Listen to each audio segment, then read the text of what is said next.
Hello and welcome back to the Elsie version. We are in Jonah chapter 3 today. So, the first chapter of Jonah, it talks about him running from the Lord, him ending up on a ship, and all the people coming to know Jesus because of Jonah being there. But Jonah gets thrown off the ship so that this storm will not destroy them. And then Jonah gets swallowed by a big whale. And while he's in the big whale, he prays. And then at the end of the chapter, he is vomited up on land. So we're going to start in chapter 2, verse 10, and then go right through the next chapter. And then the Lord spoke to the fish, and it vomited Jonah out upon the dry land. Then the word of the Lord came to Jonah the second time, saying, Arise, go to Nineveh, that great city, and call out against it the message that I tell you. So Jonah arose and went to Nineveh according to the word of the Lord. Now Nineveh was exceedingly great, 3 days' journey in breadth. Jonah began to go into the city, going a day's journey, and he called out, Yet 40 days, and Nineveh shall be overthrown. So to walk through the city, it took 3 days. That's pretty crazy. That's a big city. Okay, verse 5. And the people of Nineveh believed God. They called for a fast and put on sackcloth, from the greatest of them to the least of them.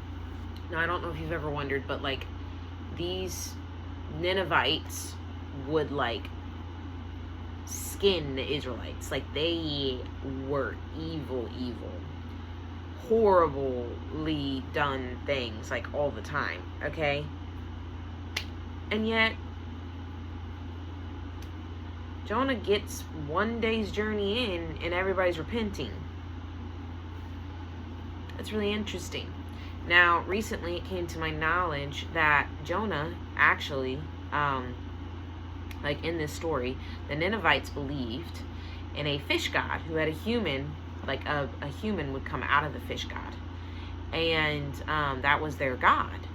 Well, here Jonah is literally embodying what they believed. There were fishermen down there watching this fish vomit Jonah up. Okay, so it's they're watching a live action version of what they believe to be true. And then that God proceeds to walk across their city and tell them about the one true living God.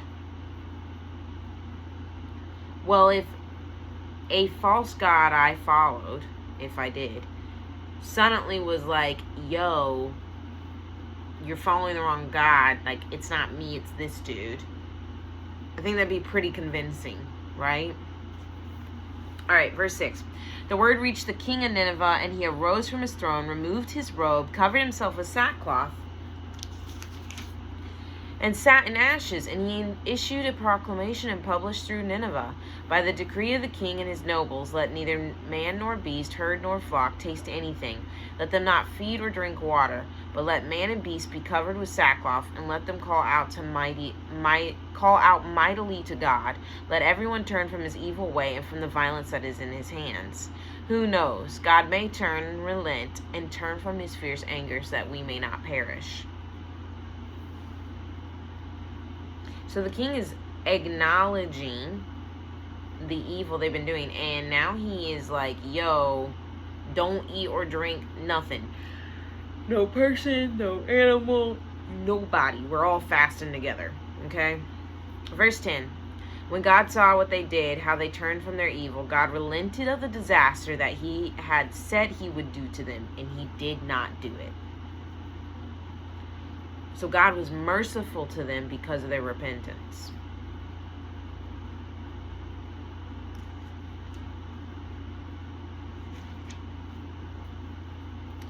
So yeah, I think it just further what I was saying 2 nights ago. God called Jonah because he knew Jonah would run.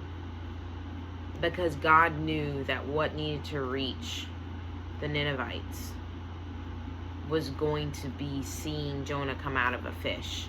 But the only way Jonah was going to be ending up in the fish is if Jonah had run. So God picked Jonah because he knew what Jonah would do, because what Jonah did was his perfect plan, so that he could quickly get the Ninevites' attention.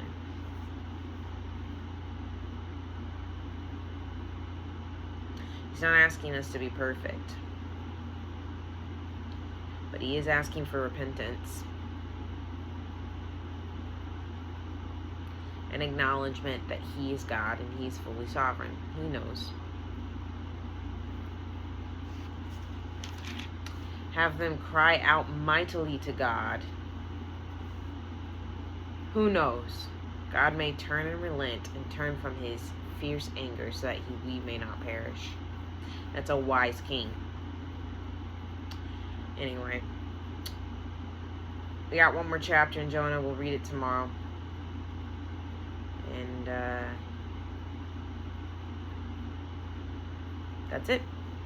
See you tomorrow.